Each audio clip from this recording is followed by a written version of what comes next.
I returned to my hometown in the deep South after a decade away, only to find that my family's dark past was still shrouded in mystery. The humid air clung to me like a wet blanket as I stepped off the train and onto the worn platform.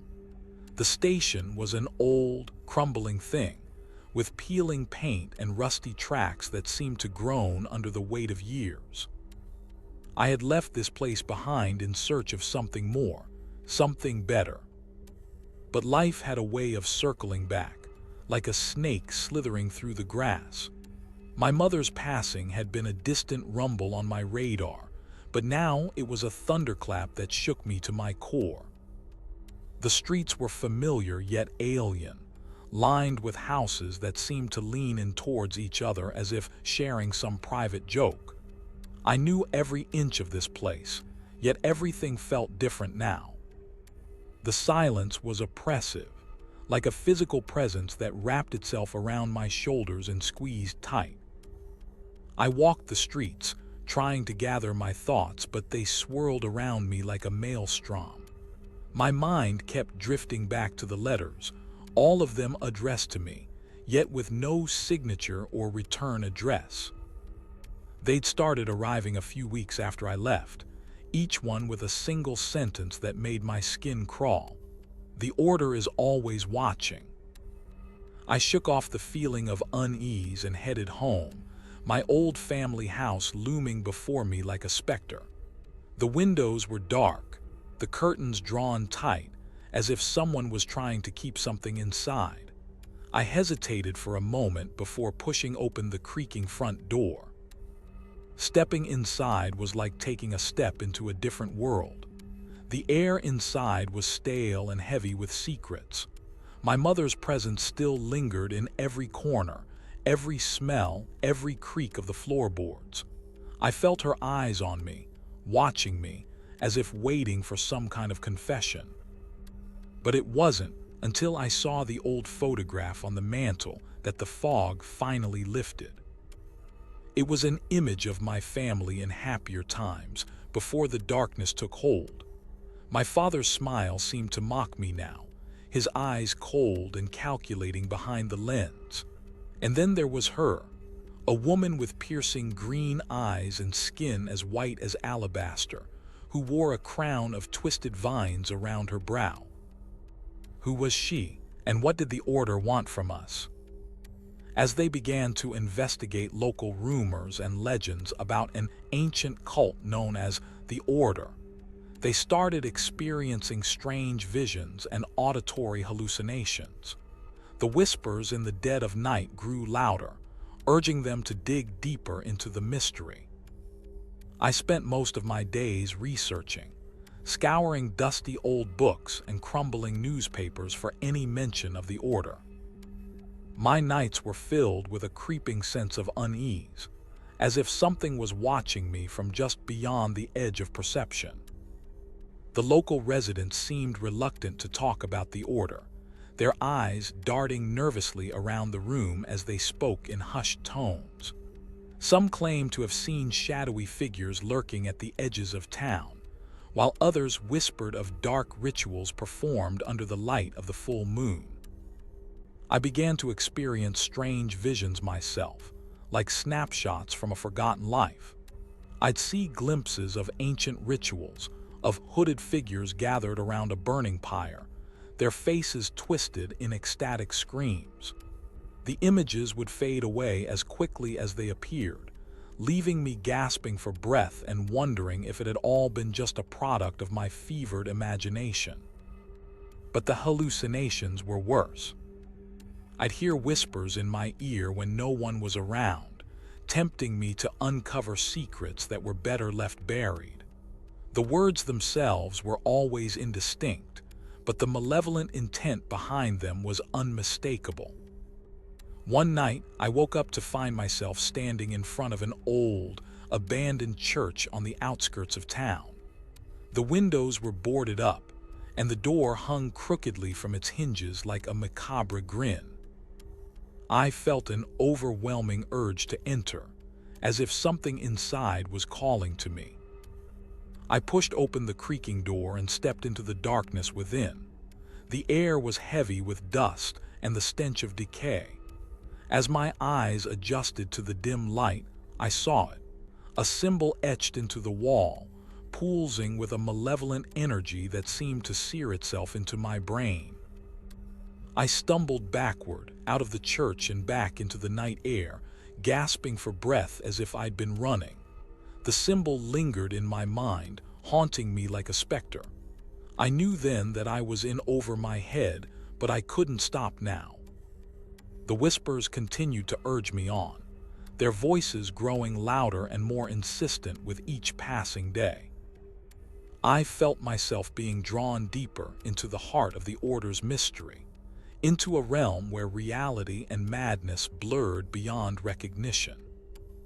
I met with the enigmatic stranger who claimed to be a former member of the Order. He was a tall, imposing figure with piercing eyes that seemed to bore into my very soul. His presence was like a cold wind on a winter's night, sending shivers down my spine as he smiled and extended a hand in greeting. "Welcome back," he said, his voice low and gravelly, like the rumble of thunder on a distant horizon. "I've been waiting for you." He introduced himself only as Kale, and I couldn't help but wonder if this was some kind of trick, a way to lure me deeper into the Order's web of deceit. But Kale seemed genuine enough, his eyes locked onto mine with an unnerving intensity. He spoke of the Order in hushed tones, of the secrets and rituals that lay hidden beneath the surface of our seemingly ordinary town. As we sat together in the dimly lit cafe, Kale began to weave a tale of his time within the Order's ranks. He spoke of initiation rituals, of ancient artifacts hidden deep within the earth, and of a power that coursed through the veins of every member like lifeblood. I listened, entranced, as Kale drew me deeper into the heart of the Order's mystery. His words were laced with an otherworldly fervor, and I felt myself becoming increasingly invested in his tale. But it was when he spoke of my own connection to the Order that I began to feel a creeping sense of unease.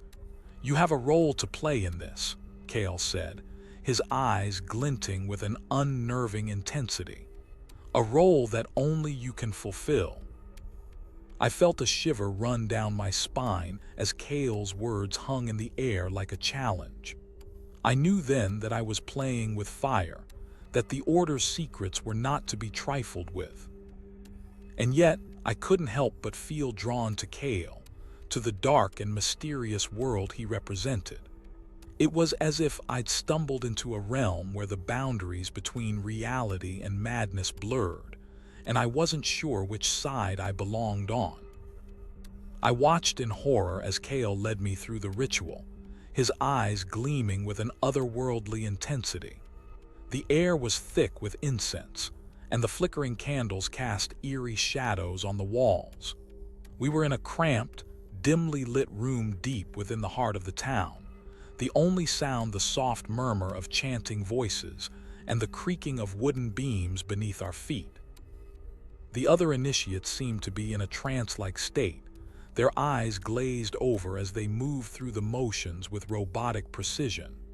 I felt a chill run down my spine as Kale handed me a small, ornate box made of dark wood.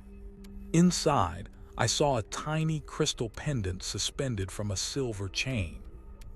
"You must wear this," Kale said, his voice low and husky. "It will connect you to the heart of the Order." As I took the pendant, I felt a surge of energy course through my veins. It was as if the crystal was alive, pulsing with an ancient power that resonated deep within my soul. The ritual continued, each step drawn out in agonizing slow motion. We were forced to confront our deepest fears, to face the darkest corners of our own minds. I felt like I was being pulled apart and put back together again, my sense of identity fragmenting like shattered glass. And yet, with each passing moment, I felt myself becoming more alive. The boundaries between reality and madness began to blur, and I knew that I was crossing a threshold from which there was no return. The final act of the ritual was the most disturbing of all. We were forced to confront our own darkness, to stare into the void within ourselves and acknowledge the evil that lurked within. I felt like I was being consumed by an abyss of nothingness, with no escape in sight. And then, just as suddenly as it had begun, the ritual ended. The candles flickered out, plunging us into darkness. I stumbled forward, gasping for breath, as Kale's voice echoed through the room. "Welcome to the Order," he said, his eyes glinting with triumph. I knew then that I was no longer the same person who had walked into this place just hours before. Something fundamental had shifted within me, something that could never be undone. As we delved deeper into the mystery of the Order, I encountered individuals with unsettling familiarity, people from my own past, who seemed to be under some sort of mind control. They were like shadows of myself, echoes of memories that I couldn't quite recall. I met a woman named Sarah who claimed to be an old friend from college, but as we talked, I realized that her eyes were empty, her smile frozen in place. She spoke in hushed tones, as if afraid to wake up from some kind of trance. Next, I encountered a man named Alex, who said he was my brother. But his skin was deathly pale, and his eyes seemed to hold a malevolent glow. He spoke of secrets and rituals that I didn't understand, but his voice sent shivers down my spine. I also met a woman named Emily, who claimed to be my sister. But her smile was too perfect, her laughter too loud. She spoke of feelings and emotions that I'd never experienced before, but her words felt like they were being manipulated by some external force. Each of these individuals seemed to be living in a state of suspended animation, as if they were waiting for something or someone. And yet, despite their unsettling nature, I couldn't help but feel a twinge of recognition, a sense that they were connected to my own past in some way. I began to wonder, was I the only one who was aware of this strange phenomenon? Were these people truly under mind control, or was it something more sinister at play? As I navigated this surreal landscape, I realized that the Order's secrets ran far deeper than I could have ever imagined, and I knew that I had to find a way to free these individuals from their trance-like state before it was too late.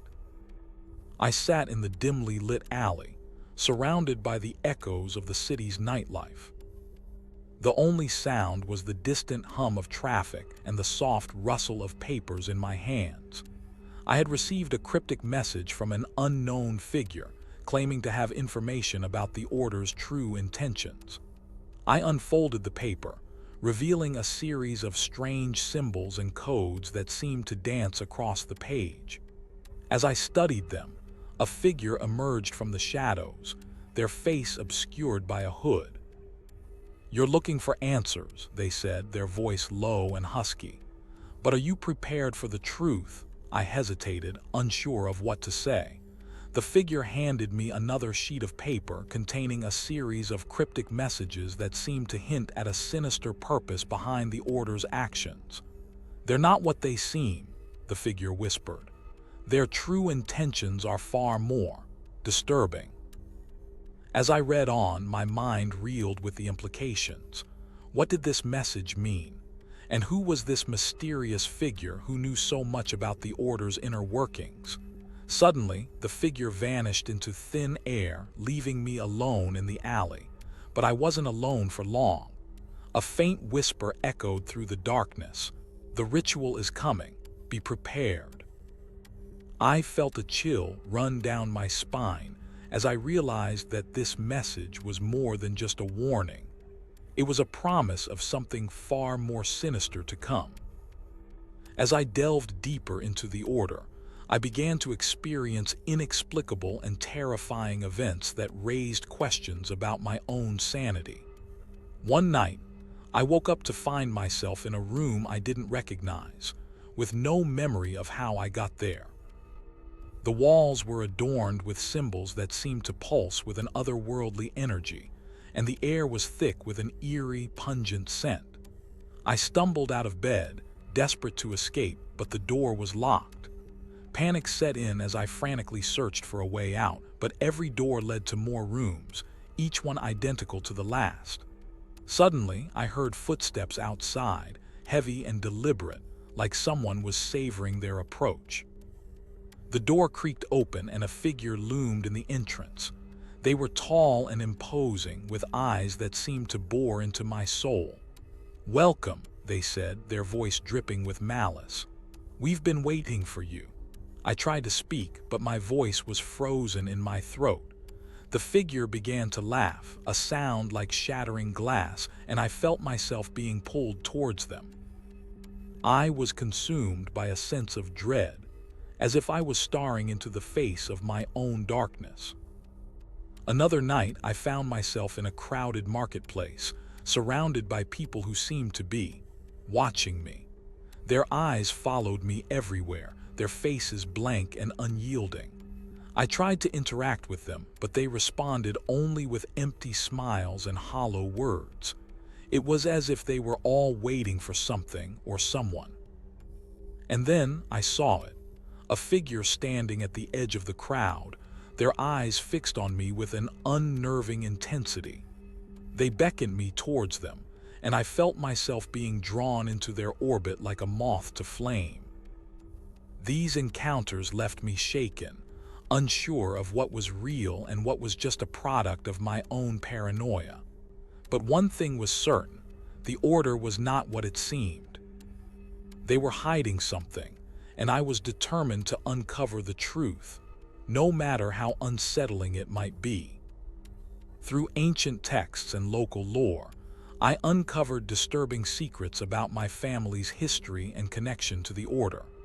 It started with a dusty old book in the library, its pages yellowed with age.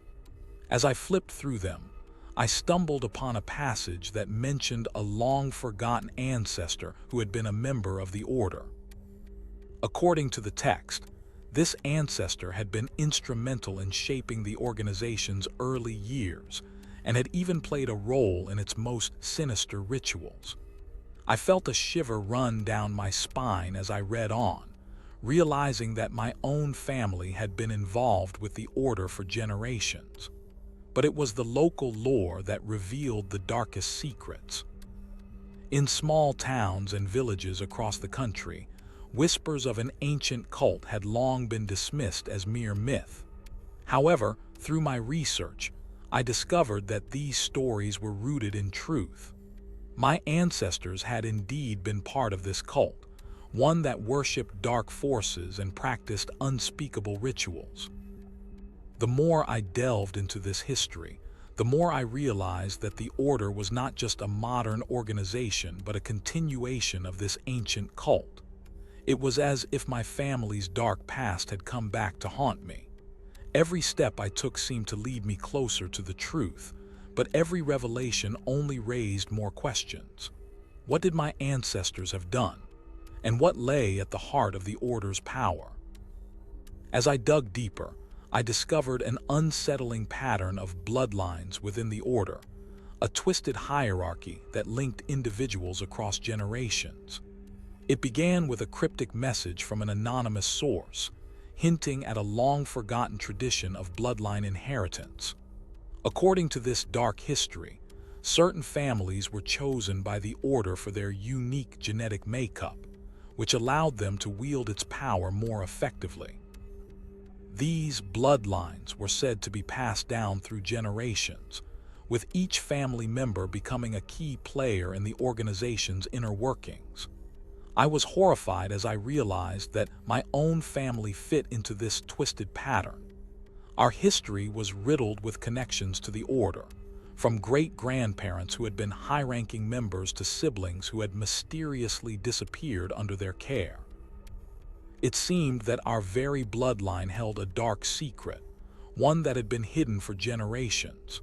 As I delved deeper, I discovered that this practice of bloodline inheritance was not just limited to my family.